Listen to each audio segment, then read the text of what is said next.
14 अप्रैल भारत के इतिहास का एक बहुत ही खास दिन है, क्योंकि इसी दिन महान समाज सुधारक और संविधान निर्माता डॉक्टर भीमराव अंबेडकर का जन्म हुआ था। आइए इस दिन से जुड़ी एक नई और प्रेरणादायक लंबी कहानी पढ़ते हैं। 14 अप्रैल की प्रेरणादायक कहानी, सपनों की उड़ान। एक छोटे से गांव में रवि नाम का एक लड़का रहता था। उसका परिवार बहुत गरीब था और समाज में उसे कई बार अपमान सहना पड़ता था। स्कूल में भी कई बच्चे उसे अपने साथ बैठने नहीं देते थे। एक दिन 14 अप्रैल का दिन था। स्कूल में डॉक्टर भीमराव अंबेडकर की जयंती मनाई जा रही थी।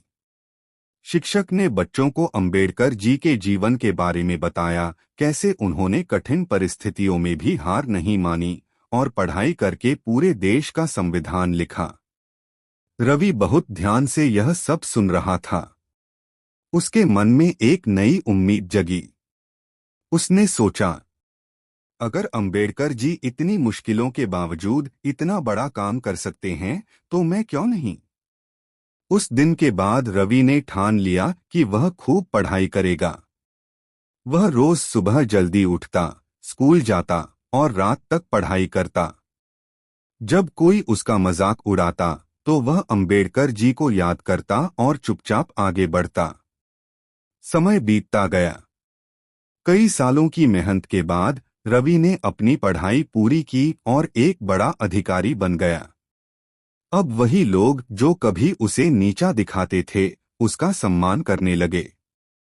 एक दिन 14 अप्रैल को रवि को स्कूल में मुख्य अतिथि के रूप में बुलाया गया।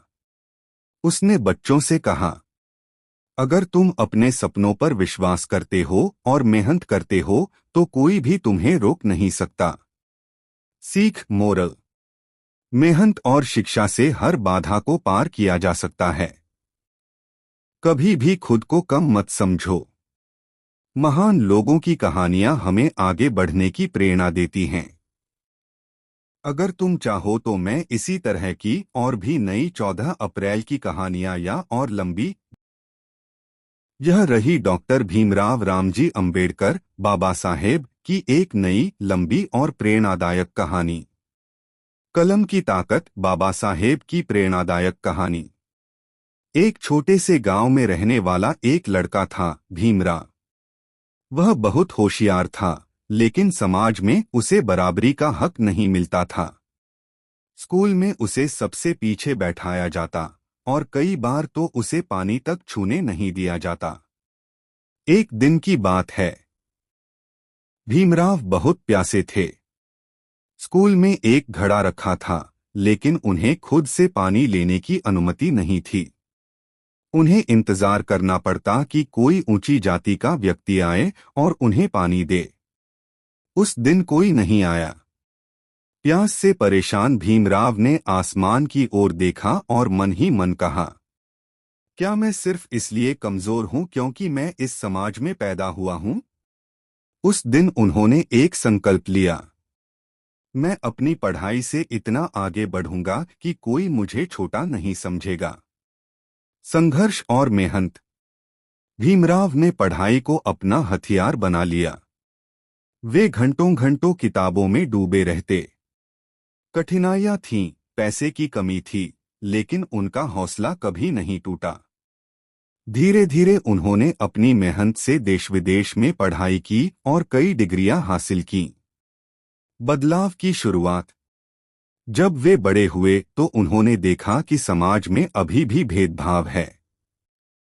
लेकिन इस बार वे वही छोटे भीमराव नहीं थे। अब वे थे एक शिक्षित, जागरूक और मजबूत इंसान। उन्होंने अपनी कलम को हथियार बनाया और समाज में बराबरी के लिए लड़ाई शुरू की। संविधान का निर्माण। आखिरकार वही भीमराव बने भारत के संविधान के निर्माता। उन्होंने ऐसा संविधान लिखा जिसमें हर व्यक्ति को समान अधिकार मिले, चाहे वह किसी भी जाति, धर्म या वर्ग का हो। उनकी कलम ने करोड़ों लोगों की जिंदगी बदल दी। कहानी से सीख। शिक्षा सबसे बड़ी ताकत है।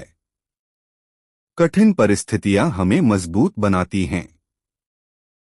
अगर हौसला हो तो कोई भी सपना पूरा किया जा सकता है।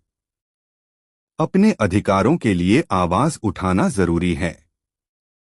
बाबा साहेब का संदेश। शिक्षित बनो, संगठित रहो और संघर्ष करो। अगर आप चाहें तो मैं 14 अप्रैल अंबेडकर जयंती के लिए एक और नई और भी भावनात्मक या 10 मिनट वाली कहानी भी बना सकता हूं।